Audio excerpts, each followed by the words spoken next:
নির্বাচনী প্রতিশ্রুতির অংশ হিসেবে প্রাথমিকভাবে ১৪ উপজেলায় একটি করে ইউনিয়নে ফ্যামিলি কার্ড চালু করছে সরকার।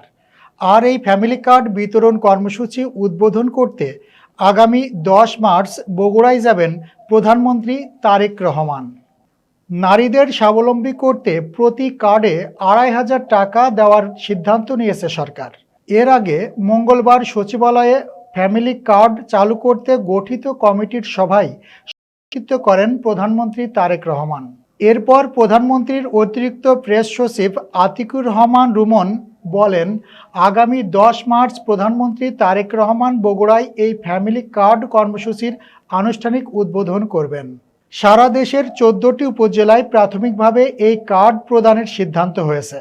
এছাড়াও নারী ও শিশু বিষয়ক মন্ত্রী আবু জাফর মোহাম্মদ জাহিদ হোসেন বলেন, বিএনপির নির্বাচনী প্রতিশ্রুতির অংশ হিসাবে প্রাথমিকভাবে সরকার ১৪টি ইউনিয়নের ১৪টি ওয়ার্ডকে বাছাই করেছে।